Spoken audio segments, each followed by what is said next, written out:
Detroit, this is where it all began. The world's forge.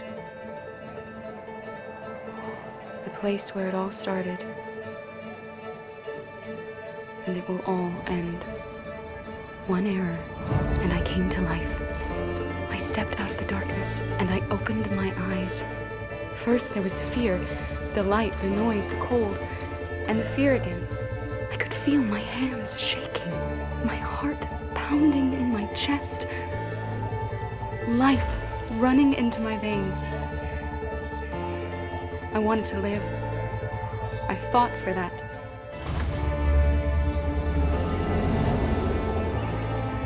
I had to find out what was outside. I had to see daylight, feel sunshine on my skin, wind on my face, to see the world, the colors, the smells.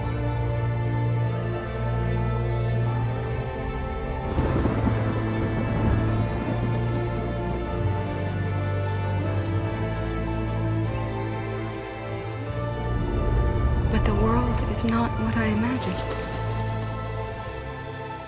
It is dark and cold.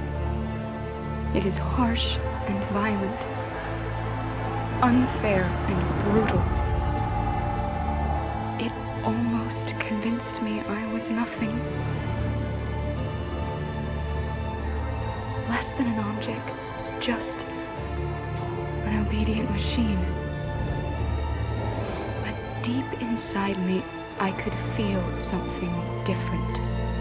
A gentle and warm whisper telling me that I am alive. I had to escape.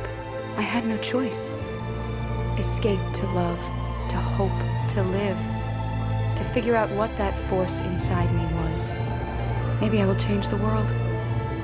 Maybe I will choose a different path. Now, it's up to me to decide. My name is Kara. I am one of them. This is our story.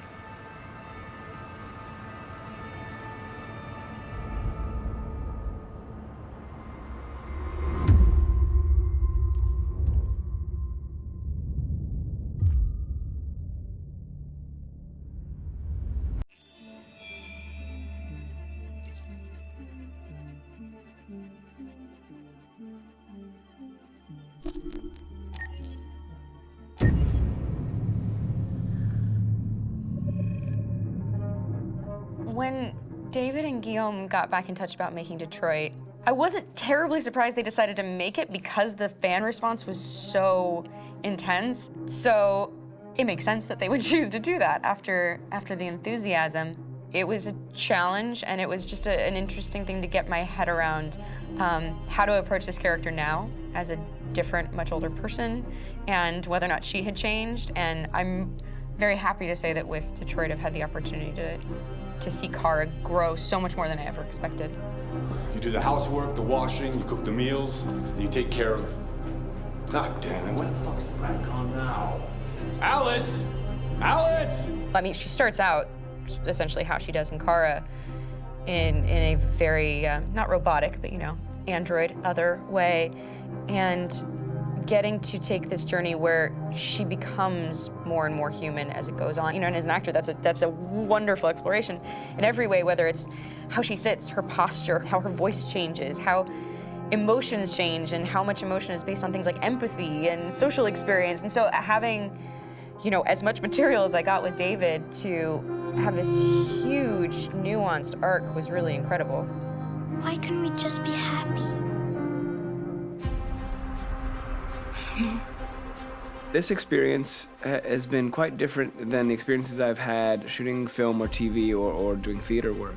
I have 83 dots on my face and a really flattering black wetsuit type thing, and you're jumping around with props, and it's kind of like being a 10-year-old imaginative kid, which is fun.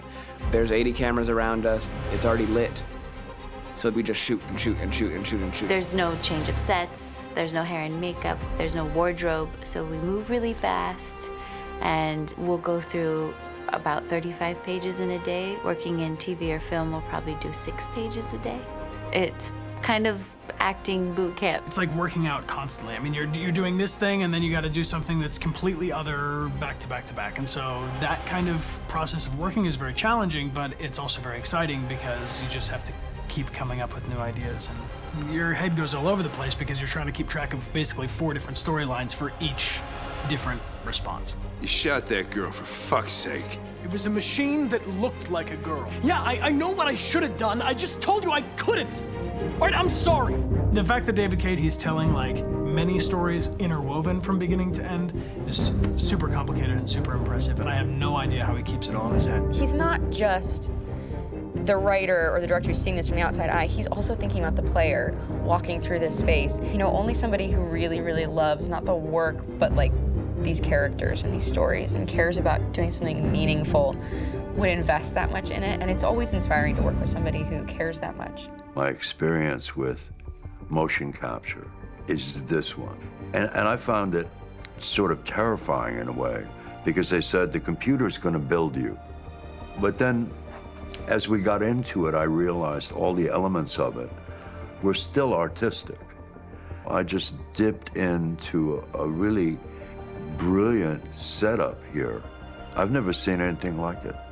And this won't turn me into a product because I was playing a character.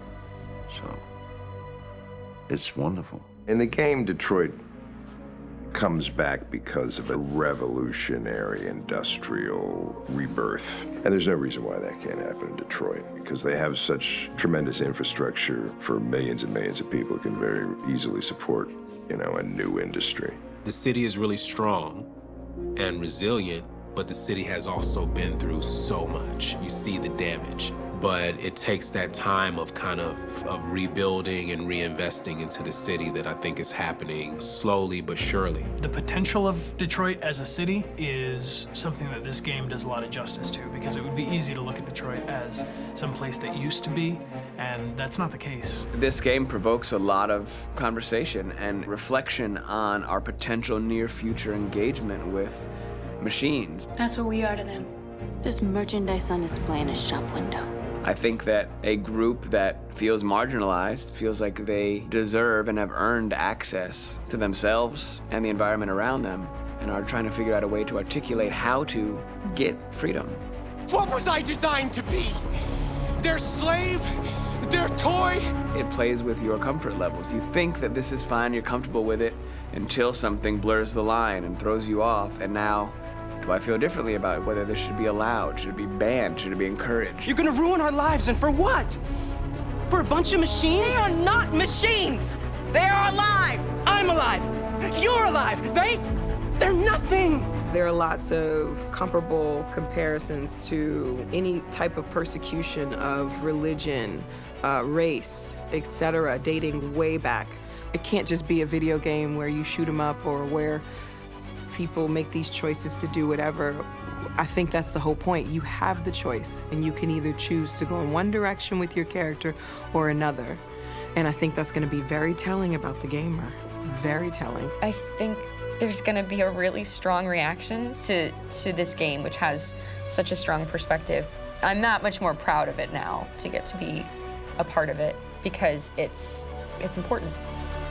In this game, you're actively building and designing the character through not just what kind of shield does he have or what color hair does she have, but like their temperament and the way they deal with problems. The different endings to this game are so radically different based off maybe seemingly insignificant choices in the moment, but like life, they all add up. And can't play life again, though.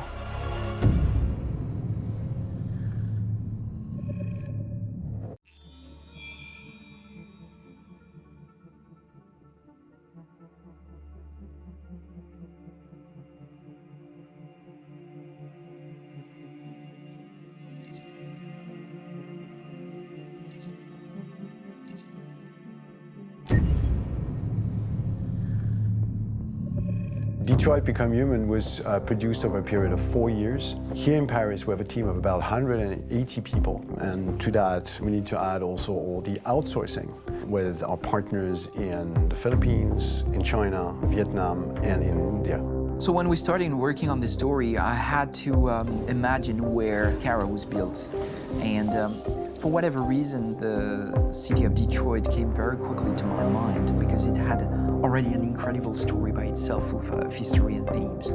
So we traveled there with the team and we were really moved by what we saw. And we could really feel the desire to fight and really be born again. And we just continued this curve, this growth, and just imagine what Detroit would be like if the android industry was, using these huge factories to build androids there. A very strong element in Detroit is that there's a lot of industrial wasteland and a lot of nature too. And for us, the graphic designers, it was an incredible playground. The destroyed zones which we wanted to preserve, we appropriated them to turn into something else. Then in the areas that needed to be rebuilt, we were able to imagine our Detroit of the future. We didn't want to make a science fiction universe, but a world of anticipation. If we chose science fiction, we could have imagined flying cars, extraterrestrials, but those things are very far from our current everyday life. Anticipation is more about gleaning from our contemporary reality, the one we know, because Detroit is set in 2038, and 2038 is tomorrow. The difficulty we had was sticking to reality. That is to say, technology becoming more and more invisible, a lot more elegant, and at the same time, making it visual. So all the computer equipment, autonomous cars, we simply had to invent. They are in fact very technological objects, but at the same time remain very credible and ingrained in reality. To create a cohesive universe in the fashion and clothing of the human characters in 2038, I didn't want to put an accent on strange shapes, or really vibrant colors, and things we wouldn't know. That I wanted to keep for the androids. The goal was to create something familiar which we can identify with in this future setting.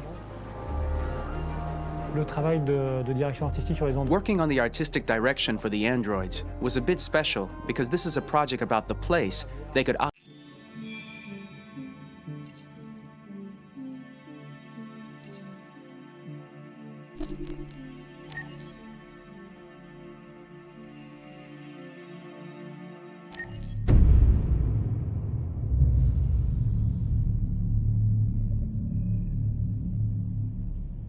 For starters, what should I call you? I'm Chloe. And you, what's your name? Oh, John. My name is John. Delighted to meet you, John.